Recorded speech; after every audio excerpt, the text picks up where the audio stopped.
nama saya Gusti Ahmad Ferdi. Saya dari Fakultas Keperawatan Ilmu Kesehatan, UMB tentunya. Nah, di sini saya ingin mengajukan pertanyaan untuk Bapak Bayan Bawaslu. Nah, pertanyaan saya yakni misalkan semoga saja tidak terjadi. Nah, misalkan terjadi kecurangan nih dalam pilkada khususnya di Kalsel. Nah, apa peran dari Bawaslu itu sendiri? Nah, terutama kan di Kalsel itu saya tadi membaca di artikel yang diterbitkan oleh Abdi Persada FM itu dikatakan hasil survei itu menunjukkan jumlah lansia di Kalimantan Selatan itu ada sebanyak 185,11 ribu jiwa. Nah, yang mana mereka ini merupakan kelompok yang sangat tidak produktif.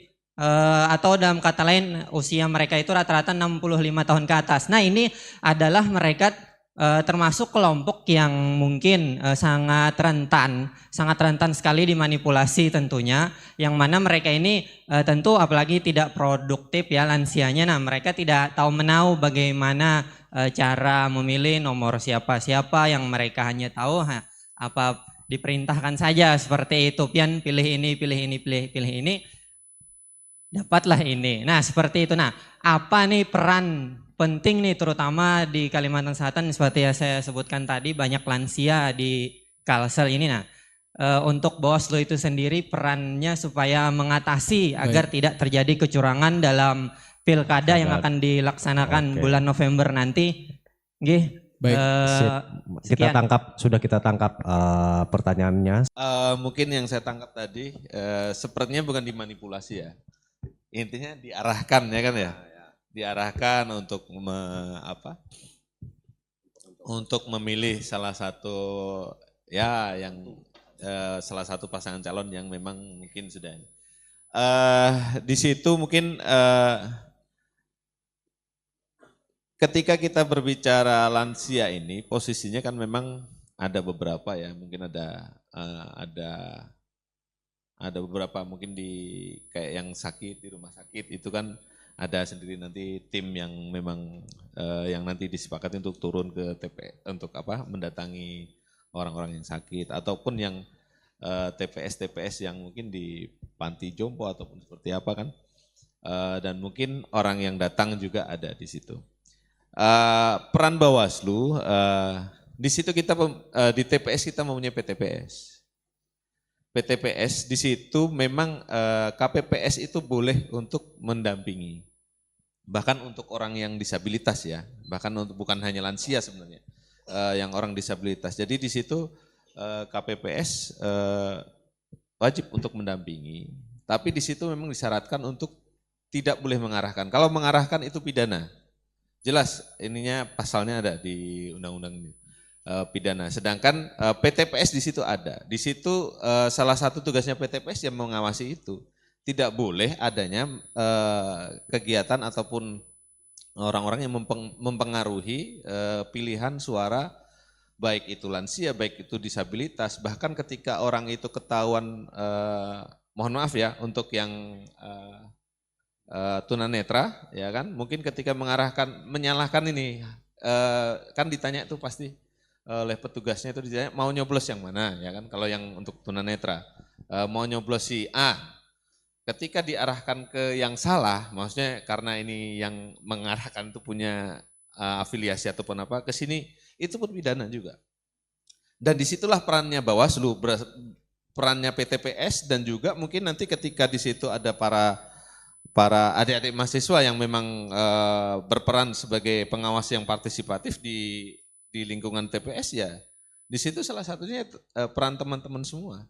Kita ada peran di situ. Kalaupun memang itu ditemukan, ya jelas itu silahkan laporkan, silahkan itu dijadikan temuan. Laporkan ke Bawaslu, kalau bukan PTPS yang menemukan, kalau ada yang menemukan, silahkan laporkan kepada Bawaslu. Kalau PTPS itu wajib untuk menindaklanjuti itu sebagai temuan. Kalau sebagai petugasnya ya, kalau sebagai petugasnya itu saya nyatakan wajib untuk melakukan menyatakan itu sebagai temuan dan diproses secara peraturan perundang-undangan. Mungkin menambahkan, bagaimana sih proses pelaporan itu, misalnya nih teman-teman mahasiswa mendapati tadi. Prosedurnya itu seperti apa sih untuk Mungkin yang secara pengawasan mandiri tadi Pak, apakah perlu difoto atau di video atau apa sih yang harus kira-kira? dilakukan mahasiswa ini kalau menemukan sesuatu?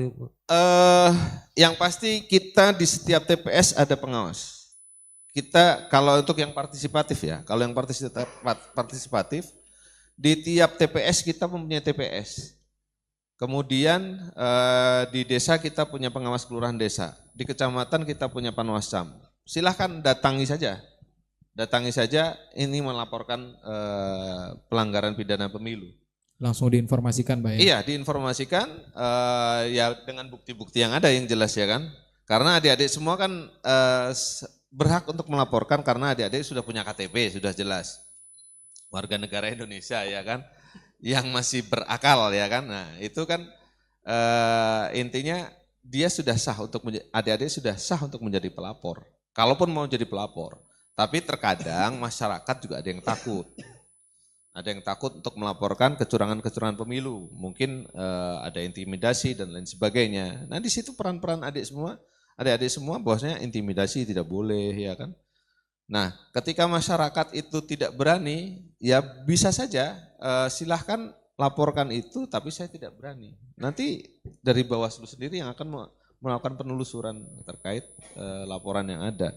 Tapi penelusuran itu kan kita bukan yang melihat, bukan yang ini. Kita melakukan klarifikasi lagi. Kalau mau cepat ya sebaiknya ada pelapornya. Tapi kalau tidak ada pelapornya, apakah itu memenuhi unsur nanti yang akan dibahas di Gakumdu. Kalau memang itu pelanggaran pidana, nanti baru kita turun lagi. Jadi kan posisinya ya memang ketika itu dijadikan sebuah temuan oleh Bawaslu, nanti kami baru akan turun lagi. Tapi ketika adik-adik itu punya keberanian, punya keinginan untuk memajukan demokrasi ini, silahkan laporkan aja, enggak apa-apa. Semuanya dilindungi kok.